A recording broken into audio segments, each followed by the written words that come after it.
What's up, everyone? Welcome to another edition of the best women's boxing show, period. We are back in the studio, the white walls, the purple lighting. Jeandra, oh wait, you go ahead and introduce your sexy self. And I am Jeandra LeBeauf, and I'm on a pink mic because I'm at my house. I am so happy to be at my house. As if you've been watching the last few weeks, you've seen a different background, and we have more time to talk today. So maybe I'll just say, in order to further grow the best women's boxing show, period, we're doing other things to make sure the lights stay on at the best women's boxing show. There's nothing wrong with that. There is nothing wrong with that. We wear lots of hats. So do. All we right, are fresh off of Easter. Yes, we are. We were just talking about off camera. So yeah, what is that? Easter rockets? They're Easter, like this girl got them from Dollar Tree for the candy. Oh. I said, for the kids, I said, can I please have like 2 of these, please? These are look Dollar Tree. Those look like titties. It does. No, point them outwards. This is how some of them eyes was watching the fight the other night. It was looking, people was looking like this, but time to fight was over. But we don't get it. All right, so let's get in it. Let me get on speaker. All right. Okay, so Jeandra, Thursday night, this whole week was a mess of fights, but Thursday night, it was such an incredible bout. Cynthia Estrada versus Valle made history, women's undisputed history. My God, that fight was so good that, you know what, let's just even run it from the beginning. Cynthia was the hometown fighter. Everyone loved her. Everyone praised her. And then at the end of the fight, when she won, she was booed by the same people that were giving her praise. If you guys didn't see that fight, you must watch it. But Yoka, I scored it 96-94. It could have been a draw, honestly. But Jeandra, I know we were chatting about this. Yeah, I thought it was a very close fight. Well, not a very close fight. Let me not say that, because I did think Cynthia did enough to win. I think she had the right game plan. I love the shape-shifting variation of switching from southpaw to orthodox, a variety of punches. I really liked the plan that she had going into the fight. And I liked what Yoka was doing. She was game. She's ready to fight. She's a tough woman. She's a tough, strong fighter. But ultimately, maybe, I don't know if it was a little fighter respect, because it wasn't personal respect outside of the ring, but it wasn't until her coach really put the battery in her back that she was trying to rumble, and it was too little too late. I think if she would have started rumbling sooner, she could have edged that out. Yeah, I completely agree that there shouldn't have been any feel out rounds. And I don't think in any fight, because you can't lose a round. But it was, because they hate each other, and they've already, with Gloria already being one of Cynthia's former coaching partners with her dad, or excuse me, with Cynthia's dad way back in the day. So Gloria knows, but also Cynthia has evolved. The one thing I did notice, since Cynthia is a switch hitter, she took away Yoka's right hand. Yoka was but she was also Yoka was landing her left hooks at time. It was a back and forth. I agree with you. I wish Yoka started earlier. I can't say it would have changed the fight as in who won.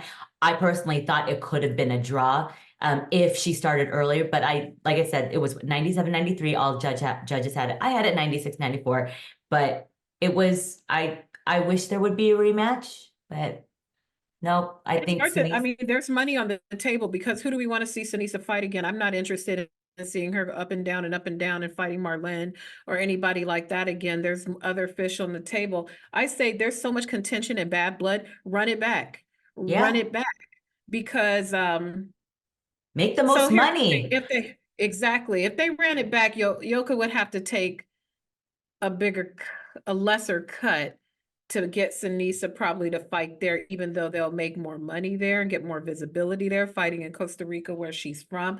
I would love to see it. I don't know how game she'll be. Cynthia was fresh off her surgery. We don't know how she's feeling, when she could be back. I mean, there's a lot of factors that's going to determine whether she gets back in the ring the sooner or the later. She probably wants to get back in sooner unless she re-injured, which I doubt. Or But I she enjoyed is the getting fight. married, plan a Oh yeah, wedding. there's that. There's There's that. yeah. So I mean, from what I heard, there is no rematch clause, which is surprising because I said, why wasn't there a rematch clause? Because usually there's no rematch clauses is because both one person isn't bringing anything to the table. Yoka brought two belts, to be fair. But hey, Yeah. I'm not in the room making the contracts and negotiations. And maybe Yoka's like, fine, I just want to get this fight done with. Let's just go. I've already been waiting X amount of years or whatever, but fine. But overall, it was a really, really entertaining, great fight. And to touch on real fast, the main event was Oscar Valdez. He's back. I don't want to see him fight anymore after that post-fight interview. Wow. It's just so much is done to his body. I mean, his orbital bone, his jaw, or was it his orbital bone? I don't know. He's had a lot of broken things. I mean, it was a Shades of Donaire type of thing. I didn't expect him to be victorious over Liam Wilson, and he went out there.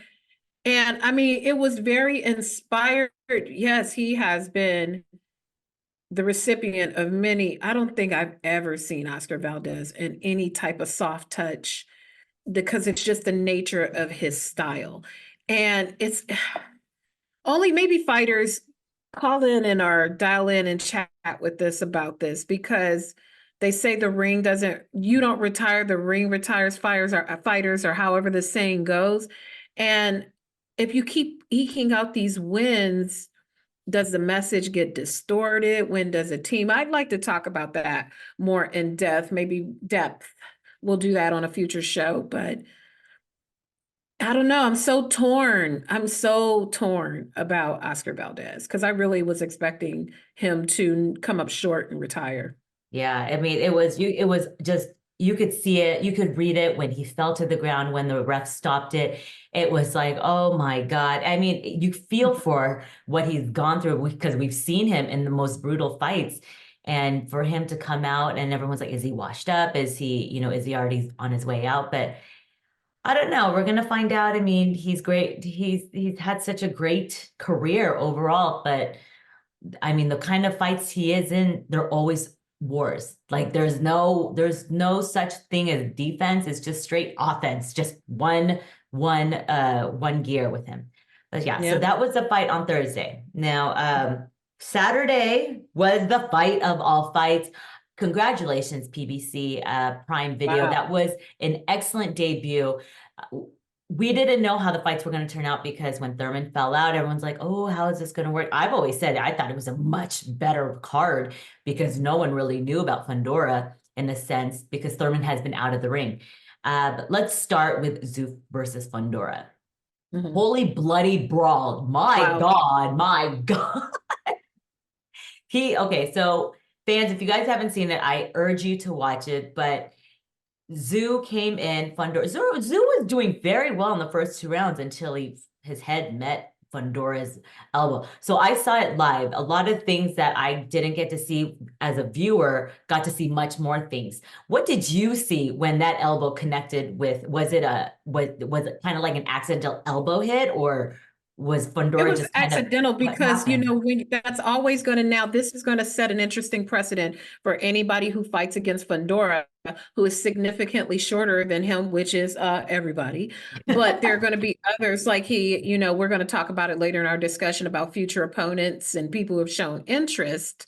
So this is, if Fundora has that gangly kind of wild style, and it's not a dirty style, it's just the nature of his gangly frame, that's going to be, it's going to benefit the fighter with the better head movement in a fight against him. Who that might be, we'll discuss that later, but I don't think it was intentional. It's just Tszyu has poor head movement. Maybe he was keeping his head too much on the line, and when you keep your head too much on the line, you're susceptible to things Yeah. like that. I don't think Fundora's a dirty fighter at all. No, At no, no, all. no, no. I don't think so at all. I just remember we're sitting there and I remember I kept reading on Twitter, oh my God, it's a bloody mess. So I had to text my boyfriend Dimitri because he's watching it. And funny enough, interesting enough, my boyfriend's Russian. He was translating everything in the corner what Tzsu's corner was saying. We'll get to that, what he said. So I just know that, and Tzsu even said it, from that round on, I couldn't see because blood was gushing out from the hairline of his head. And so I did see a clip from Stitch Duran that he posted that, you know, there's a main vein here that you can't, it's really hard to stop the vein of the bleeding. And that's the same vein that runs up there. So you know, my boyfriend said, Dimitri said, I think this is going to be a no contest. I don't know what happened because usually there's a doctor that says he cannot fight anymore. Like, I have to stop this. Did they give Tzsu an option? That's what I didn't see. I don't know. What did you see? Because I'm like, this fight has got to stop, or his corner has to stop. I don't know. Something has to happen. I couldn't hear what was happening in the corner because I was at an event. I had the sound off. So I was just strictly watching on the pugilism. But I think about some of the lesser bloody fights that we've seen stopped because of such an injury. And then I think of like fights when Badu Jack was just sliced open and Tony Weeks was just covered. I haven't seen a fight that bloody in a long time. And I too am interested. I don't know how to watch the replay. I don't know how either. Because I've been looking and it just says the event is over. So PBC, if you're watching, let us know how you can watch the replay of the fight, because I'm not sure how that works, because I do want to see it again and be able to enjoy it and learn more about the cut. Shout out to Stitch Duran. Shout out to Mike. Oh, wait. And Mike Rodriguez. Yeah, exactly. You know, maybe you just have the premonition about that because you sat and you talked. You know, share with us, some who didn't catch the live stream, your conversation with the crime fighting cut man, Mike Rodriguez, and what you guys discussed. They think because they haven't gotten cut that they're never going to need a cut man. So some of them don't even really have a quote unquote cut man. I've seen that. And you got to be smart enough. I've never been in a major car accident, even though I've been in 2 or 3. But you need insurance. You need it, but you still need insurance. Man would just slathered. It took him like 30 seconds, the whole round, to just barely stick Vaseline. Didn't do shit. Yeah, he's all like, he was like, I would have just been like, I'm like, are you putting contour on? Like, what's going on? I'm like, slap that shit shut. Like, homegirl is bleeding here. But yeah, they are alleging that, and this is going to be interesting. I want to watch that fight back as well. So, at least I can find out. I'm going to go back into what Dimitri was texting me, because I asked him, like, what happened? What is happening?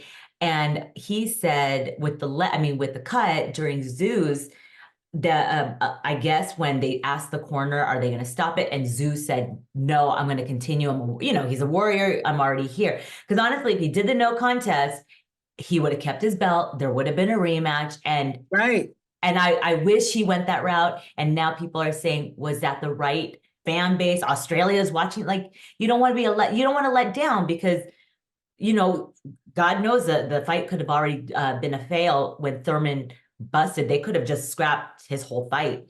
So I asked Dimitri, they need a Russian translator. He's like, slow your breathing, be more disguised, and show a right and throw the left hook.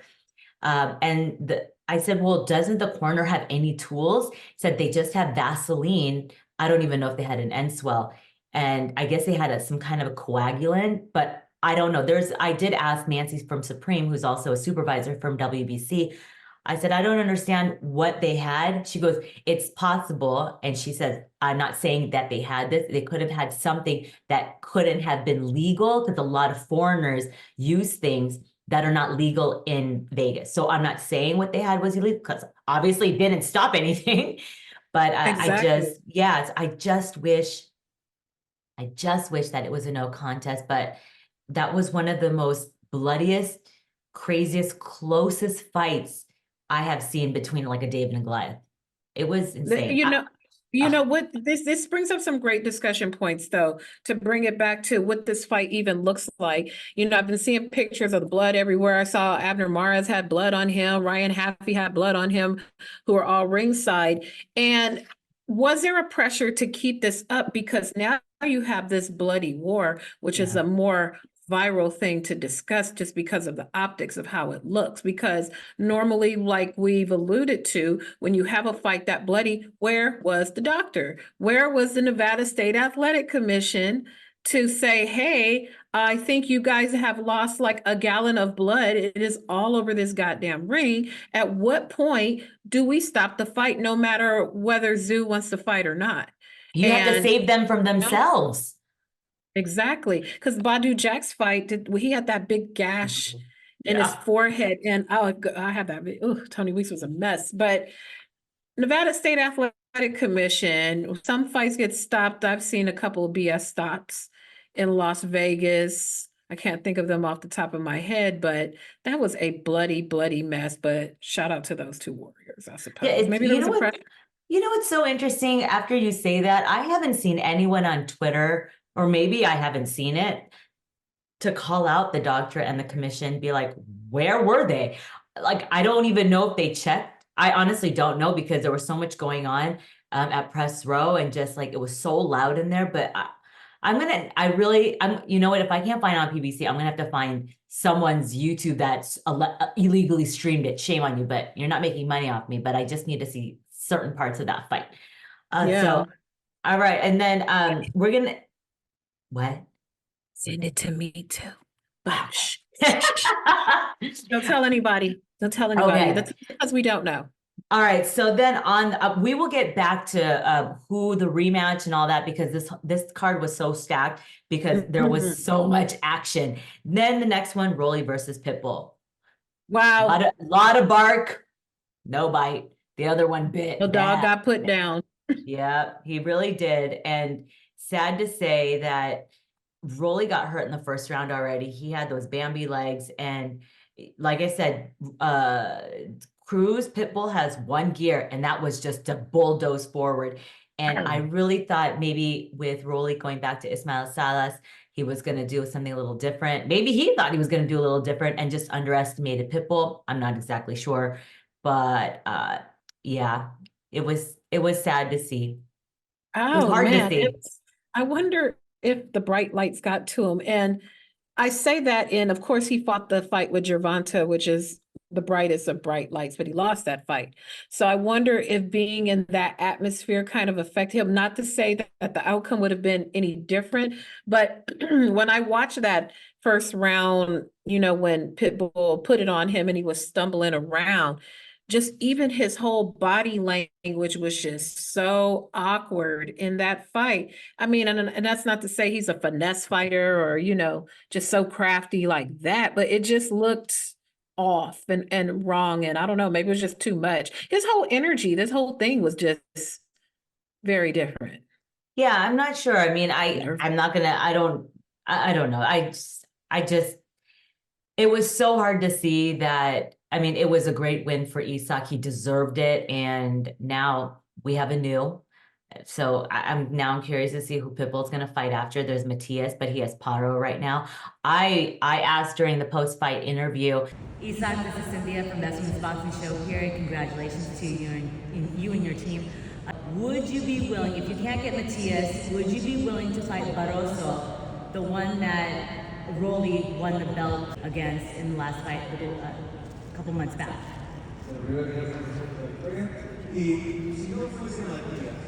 ¿Estarían dispuestos a tener cuenta Barroso si no era el puesto original de Rolly y Cynthia controversial a que Rolly gane el título? Como lo vuelvo a repetir, yo no me sé pelear con nadie si no le lleguen a un buen acuerdo entre empresas o manejadores, y yo pelear con quien sea y lo que sea. I can say that if both parties agree, then I'll fight anyone, wherever, whenever. So it's just a matter of that happening. Be a hater real quick. I want to shout out all you Rolly fanboys who used to try to force Rolly down our throat back in the day when he first got signed to Mayweather Promotions and y'all was on his Disney as soon as he got signed. But now that he got lumped up a couple times, you jump and ship on your boy. Fake ass fan, man. Fake ass fans. If that's your boy, ride with your boy. Don't be a fake ass fan. So, on the heel of that, keep your head up, youngin. You be all And right. on the heel of that, I did see Floyd Mayweather put out on Instagram, which is, his fighter, said, Rollies, hold your head up high. I'm incredibly proud of you for achieving the remarkable feat of becoming a two-time world champion in less than 18 fights, all without any prior amateur background, and in just 14 years of total fighting experience. In this journey we call life, you'll win and you'll lose. That's the game in life. But in life, we all face losses, including myself. So remember, when people try to knock you down, don't let it keep you there. Get back up, stay true to yourself, and acknowledge just how much you've accomplished.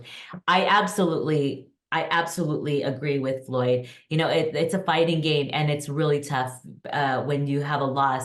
You think the people that ride with you think that are your friends, they're all going to turn your back because now everything's That's gone. right. This is just a part of your life, Rolly, and just know that you will overcome this. I mean, whether you're going to continue to fight or whatever you're going to do, but it's people are going to hate, people are going to love. And I mean, I like Rolly. He's a good kid. He's funny. He's so funny. He graced our live streams so many times just to talk so much crap, but he's such a nice guy. Like I think he did stuff for, what was that? He did a charity. He donated time and money to a charity right before his fight. So people, people don't know about these things. Yeah, I'd love to I see Rolly. agree. I saw a post from the Boxing Boys. Would you want Prograis versus Rollies? Oh Lord, let Rolly have a break. Let that boy have a break, y'all. Come on now. I mean, keep your head up, Rolly, but let's be real. You just have two very, very tough knockout stoppage losses. Like, don't spend your money too fast. Like, don't go out there just buying a whole bunch of trucks and, a bunch of jewelry. Keep the one chain. Like, just enjoy a little time off for the rest of the year. And then, circle back, buy some real estate, buy a Birkin or two, and just, kick back. But I enjoyed all your conversations this week from Fight Week in Vegas. You did a marvelous job. I am very proud of you. Go back and watch the live streams. You had some great guests. The fighters all stopped by. I saw you talk to Jim Lampley and Mike Rodriguez and Leonard Ellerby came by. And who else stopped by with you? So there was who else was there? Oh, Carmel Moton, who we're gonna get to. He's Floyd Mayweather's fighter. He opened up the Amazon, the free part of the Amazon card. Good, talented kid. He's the one that fought Cuba. That's Leo Santa Cruz's fighter. And this was the first time like he went the 10 rounds, and it really tested Carmel, but he just really showed levels. Kid is a star. He's only 17 years old. Wow. And then who else did I speak with? But yeah, Carmel was great. And then, of course, Rolly came back out, Isaac Cruz, which actually I just took that part of his interview because I wanted him to hear, I wanted you guys to see it, that he was like, Rolly's all bark, no bite. All he uses is his mouth. And these are some of the things that I got to talk to him about. And I'm going to put that out. And then my Leonard part, where he was, from the interview and our podcast on Blue Wire, when he said Tszyu is overlooking Fundora and already looking at Crawford and Spence. We're going to get back to that, but I'm going to clip that part. We talked about it again during the live stream and why Spence actually makes sense. I don't like that, but I get it. Business is business. It's money.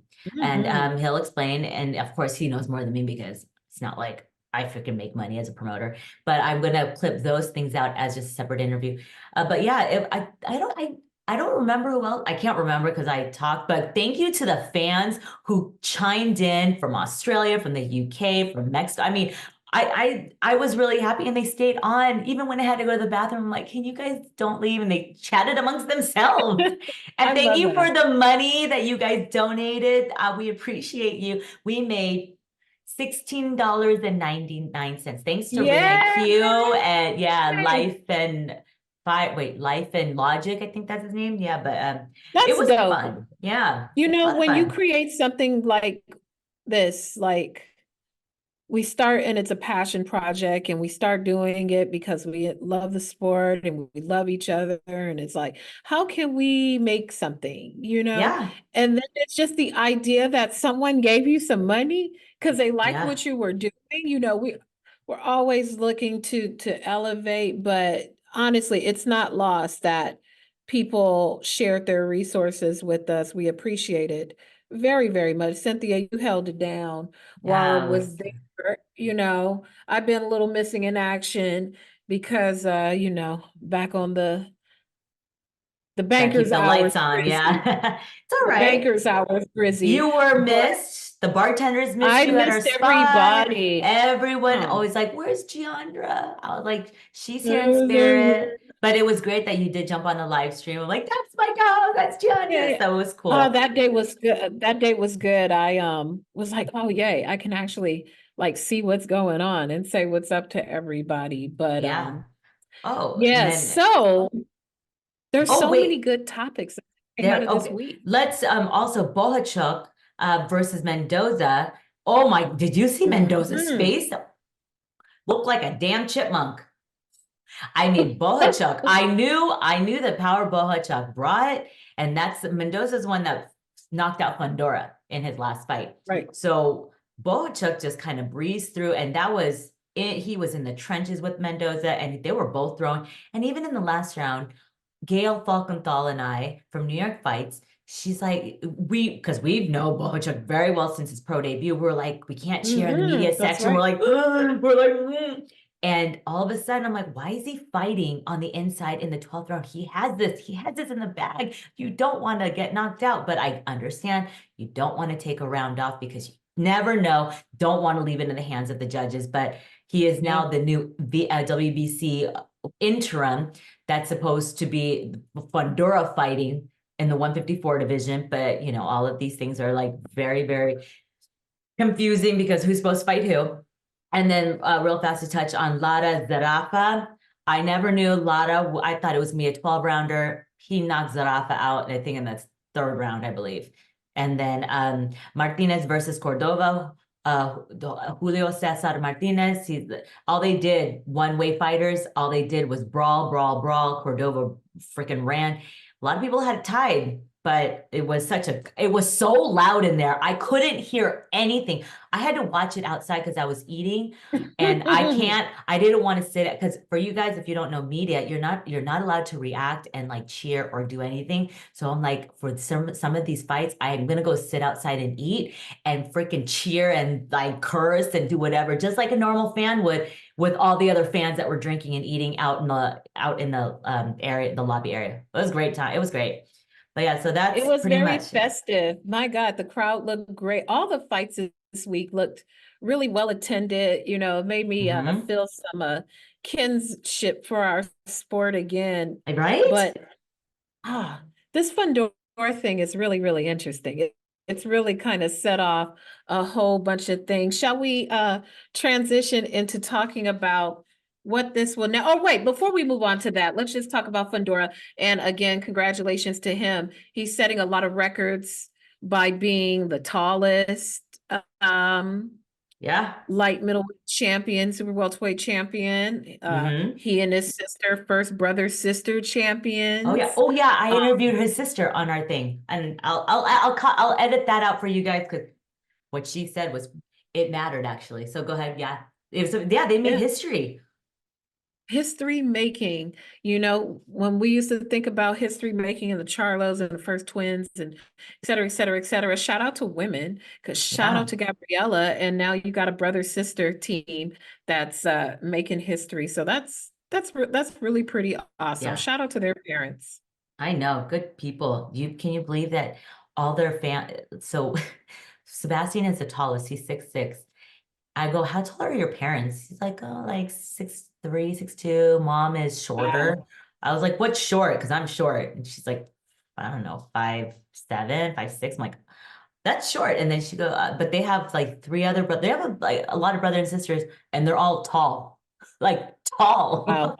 But yeah, on that heel. Wow. So, we did see, there's a lot of things because 2 names have come in mind of who wants to fight. And I everyone thought once Fundora was announced, the winner of this fight fights Crawford because Crawford he has moved up his status as the undisputed super blah blah blah and for the WBO, and they put out an official document stating that Terrence Crawford is the next, and they have 3 months, I think, or 30, I can't remember how many days to figure this out. But Samson said, it's gonna be Errol Spence, because Errol Spence decided to jump in, said, I want this fight. Who gets this fight, Jeandra? Ooh, I saw a little very interesting thing online, and unpopular opinion, but I actually agreed with it. When Crawford was on the other side of the street, when there were fights that he wanted to make, they told him, oh no, you got to win. You got to beat somebody. You got to stay in line. You got to get in line. But now he is the champion, the undisputed champion for the second time in a second weight division. Shout out to Terrence Bud Crawford. And now Errol Spence gets to jump the line ahead of him and fight against Fundora. And Spence has never fought at 154, neither has Crawford. So why would one be allowed to jump the line and make their debut at 154 ahead of the other? Oh, I can Come on, answer. WBO. I think, well, they did that with Terrence Crawford so he can fight Jeff Horn when he moved up, because he is the super and he was also undisputed. So if you're a champion in your former division, and if you happen to be undisputed and you're moving up, you get to jump the line. You have that golden ticket, which I can understand. I can totally agree. Sucks for the other fighters, but I definitely am gonna clip the Leonard Ellerby, because I had that conversation. I go, why would they have Errol Spence? I mean, he is coming off his eye surgery. He was supposed to have a rematch with Terrence. Like, why can't they go do that again if like he's all of a sudden healed? He goes, Cynthia, PBC has a relationship with Errol. Errol is a PBC fighter. Terrence is not. He's like, that fight makes money and it makes sense. You said my team sent you something that Tszyu is overlooking Fundora because he's looking at Spence and Crawford. And I saw other people thinking the same. Do you still think the same? Of course. They've had conversations. Apparently, I heard that there were negotiations that allegedly that he said he's not going to pass on Crawford and would fight Spence. I'm like, Spence, like he just had eye surgery and he's like a shell of himself right now. It's a bigger fight. It is a big, but he has. But I'm just saying that again. I can't speak for Earl. Yeah. I saw the same thing everybody else saw. Yeah. So if Errol Spence wants to fight the winner of this fight, he's just got to pick up the phone, and he works hand in hand with Al. It's an Al Heyman I don't want to get into the politics about anything, but Errol Spence works with the PBC. Show period YouTube channel and all social media platforms and watch.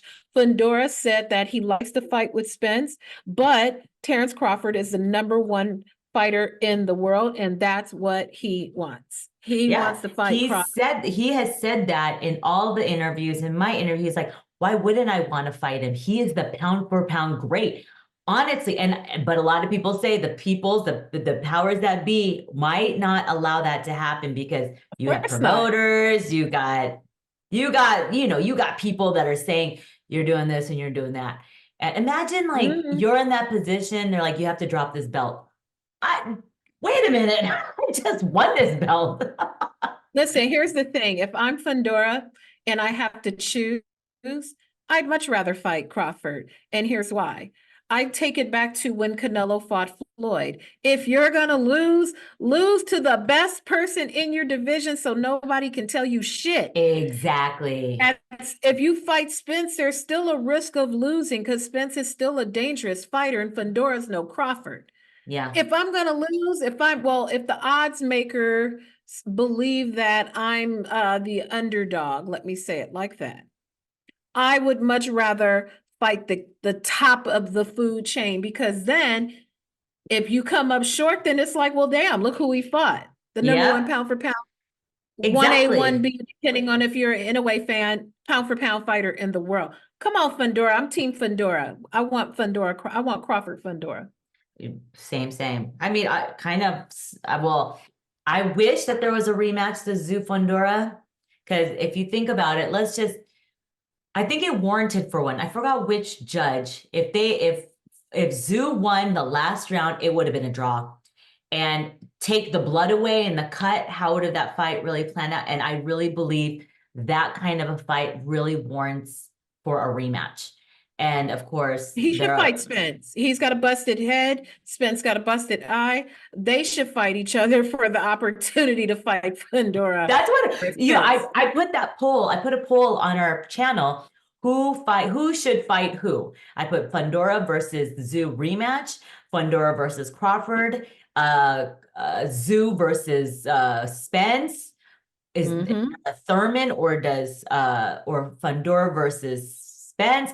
Like there's so many, but I think the winner, so maybe sometimes Fundora versus Crawford, Tszyu gets the winner.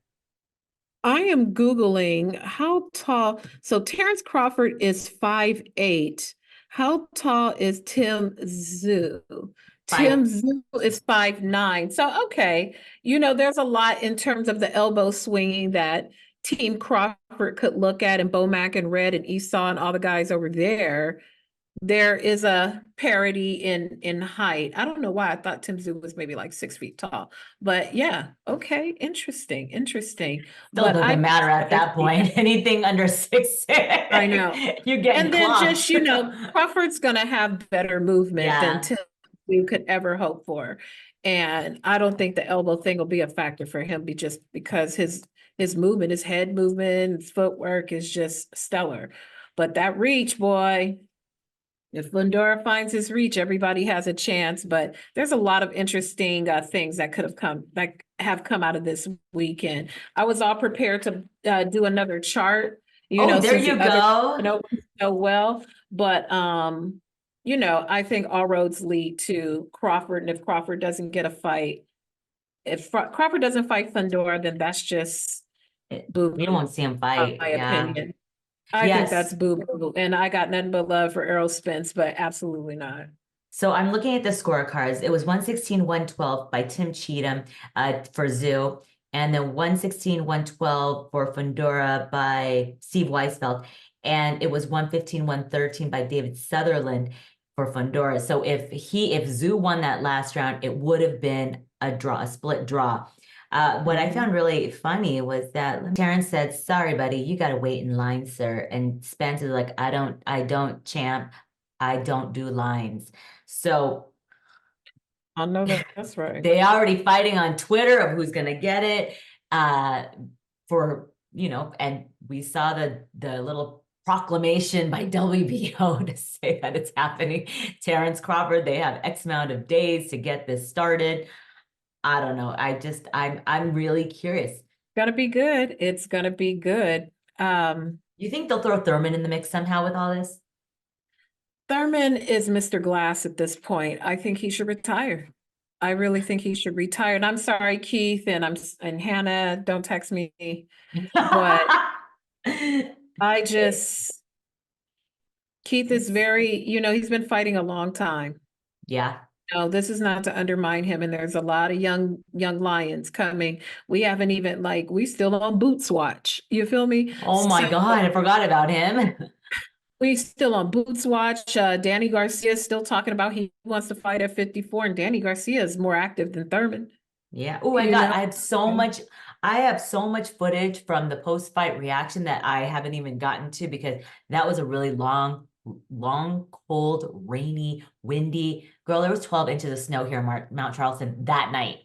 Oh my. And so I was like, I can't edit no more. I only edited those 3 things. Oh, that's where Haiti and all them go running. Oh, yeah. Yeah, it's real. Okay. Yeah. So it was freezing that night. I'm like, Mama needs food and Mama needs to go to bed. But I have so much post-fight reaction. Danny Garcia reacted to it. Abner Mares, I got the close-up of the blood all over him. He gave me he's still calling out Leo Santa Cruz for a fight. All right, now, Abner. All right. All right, now, calm down. I really like you on the desk. I really like you on the desk. All right. So now we have a new segment, and it all came out because Jeandra and I just thought of it because of the drama that happened, because things were said and things were done in fights that everyone was debating whether it's you should or shouldn't. So our new segment is called You Guys Be the Judge. Jeandra, what was the first topic for them to figure out if it's tasty or is it tasteless? So this was something that I had seen online that came out of both fight nights, that came out of the Oscar Valdez, Liam Wilson fight, and what came out of the Rolly Romero, Isaac Cruz fight, and it was the post-fight interviews. The first interview with, we'll start with Mark Kriegel, since that was the fight that occurred first. He was doing a post-fight interview with Liam Wilson, who lost to Oscar Valdez, as we've discussed in the show. And there was such a strong reaction to Mark Kriegel telling him, well, fight smarter next time. And just the tenor and the tone of his style. Mark Kriegel is, no announcer is for everyone. There's some that like you, there's some that hate you. I don't really see anyone who's kind of lukewarm about Mark Kriegel. He's a polarizing presence over on ESPN. So I don't know. You guys be the judge. Was it tasty or tasteless? Cynthia, I'm not going to ask you to say if it was tasty or tasteless because we still got to go to work. But if you were in that scenario, what would you have wanted to ask Liam Wilson after he lost, or should the losing opponent even do post-fight interviews? I think I don't mind the opponent who lost doing an interview, because they might have something to say, like, I didn't fight my best, or he just caught me, or, at least say thank you to my family, my friends, like they have to say something. But in that moment, in that instance, everything that Mark Kriegel said was all right, it was fine. And then when he said that, I cringed, because now you're bringing your personal opinion. And I'm sitting there like, dude, he just fought for his life. He could have, God forbid, anything bad happened. But you can't tell a fighter after fighting X amount of rounds, fight smarter. Like, go fuck yourself. Like, really? That's so disrespectful to the fighter, disrespectful to his team, his family, like everyone involved around his team, to say something like that because you felt the announcer, whoever, if it was Mark Kriegel or somebody else, say that. That's like, who are you to tell me and judge me? You don't know what I went through in that ring. I maybe couldn't have breathed. Maybe I don't know. And so I would never ask something like that. I would just, I want to see you back in the ring. That's when Mark Kriegel says, you're a great fighter. You're a young fighter. I'd love to see you. He should have just ended it like that. Cool. But don't put your personal, like, oh, maybe I thought you should have done more footwork. Like, really? I'm not the fighter. You are. So yeah, that's my personal opinion. And on Saturday night, fight night, following Rolly's loss or Rolly coming up short, or the stoppage, or whatever is the correct way of saying someone got beat down in the ring, in the post-fight interview, spoke to Jordan Plant, and he was rather concussed, I would say, because Isaac Cruz kind of really put it on Rolly. And Jordan didn't take the same approach that Mark Kriegel did. She asked him her intro question of what happened in the fight and allowed him to answer. So in that scenario, would you have asked Rolly more, or when a fighter is concussed, what's enough and what's too much, in your opinion? Well, I want to say that in Jordan's defense, I don't think she was one saying, I'm going to go interview Rolly after that. Absolutely.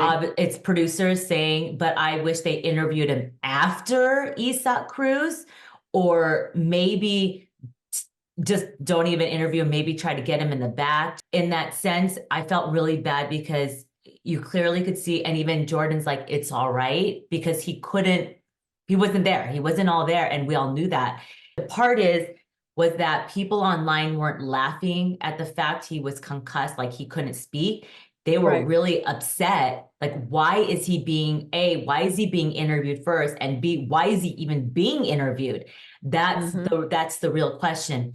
And I think it was just the response, like, thank you for coming out. Happy Easter. I'll be back. And it's like, what else is Rolly supposed to say? Like, and he did mention in the press release, he just wanted to say thank you to his team. But that's the type of interview I'd rather have that's off camera, because he clearly needed medical attention. So whoever the producers or the whole team, whoever thought of that, I thought it was very tasteless, because for any fighter. And I've never seen anything like that. That was quite weird. And I felt bad because Jordan got a lot of slack for it, but it's not her. She's doing her job. But honestly, I'm not going to say if I was Jordan, I'd just be like, I don't want to interview the person. I just, what are you supposed to say? How do you feel that you got knocked out? Like, what do you say at that moment? So yes, the more important topic, misguided anger. Jordan has a piece in her ear and they're telling her, go in there and talk to him. I think Christina Ponchers had the same type of instance where people are on her neck and it's like, yo, she's at work. They're telling her, go talk to this person. Which brings me back to what we were talking about, the bloody nature of Tszyu versus Fundora. Is there a lean on production teams like to cultivate as much drama as possible to create viral moments that are memorable and talked about? Because I'm sorry, I just do not remember a fight in recent years that bloody where the ring doctor, Nevada State Athletic Commission didn't jump in and say, he's bleeding too much. No contest. That's crazy. Tyson Fury, when he fought Otto Wallin, and we knew that cut was so bad, but they didn't stop it because Capatillo, and we talked about this, Mike Gardner, he literally put the whole, he's never had Capatillo is not a cut man. He is a trainer, a boxing trainer. So when he was the cut man he didn't know, all his whole thing, when I asked him about, because I just slapped a bunch of stuff in there. And we knew damn well that was not legal, because usually the ref will say, whoa, no, that's too much Vaseline. That's too much. And he had damn half a jar in there. But yeah, pretty much. Just on his head. Thank you. Great point. So there's the Wallin fight. We've got the Badu Jack fight where he had a big gash in his forehead. There's been a lot of fights like that that have been stopped. Why wasn't stopped? No, Wallin wasn't stopped. They kept going. And that's right. It should have been a no contest. And everyone was really upset about it because they're like, that had to be stopped. But hey, the powers that be at the Vegas Commission, they would sleep on the job this weekend. And then alongside that, this post-fight interview and what the productive nature is for interviews, or the productive process for talking to fighters after the conclusion of the fight. So, let us know. We'll put a poll up in the community tab. Let us know if you thought it was tasty or tasteless to do the post-fight interviews this way. And this week, we're going to compare Mark Kriegel's post-fight interview with Liam Wilson versus Jordan Plant's post-fight interview with Rolly Romero. Let us know your thoughts. Yeah. All right, Jeandra. Well, there was a lot of fights that we had to get through, and there was a good one. Oh yeah, I forgot. I didn't get to watch the fight, but Zordo won. Cruiserweight champion. Yeah, he's and new. So I didn't get to see the fight, so I can't talk about it. But yeah, well, I guess in the next run it back, we'll be able to touch on it, since I'm not sure if you watched it. So congratulations, Zordo.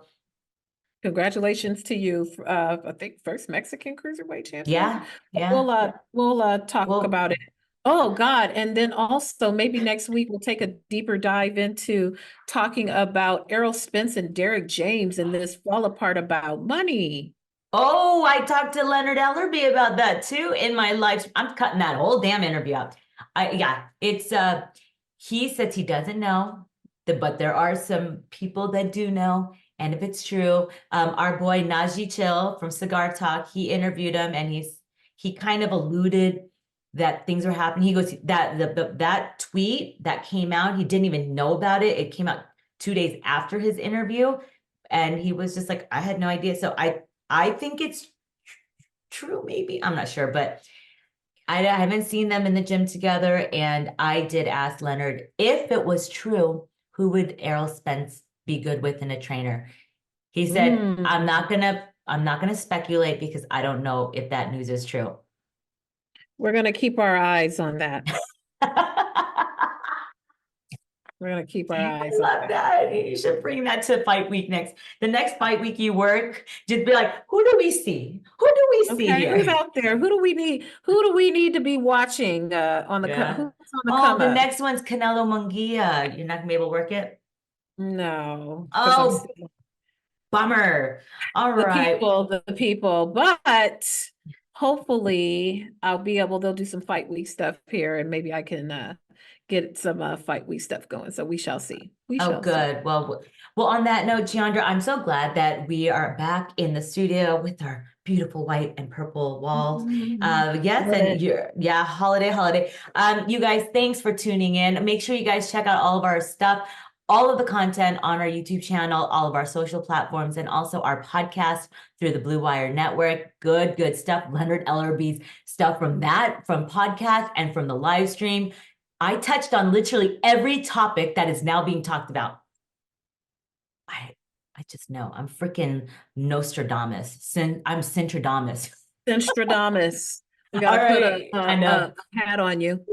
Thank you guys for tuning in to another edition of the Best Women's Boxing Show, period. I am Cynthia Conte. And I'm Jeandra LeBeauf. Look at you and your mic walking around. I know. All right, Welcome, guys. Thanks for tuning in, and make sure you guys check us out. See you guys at the fights. Bye, guys.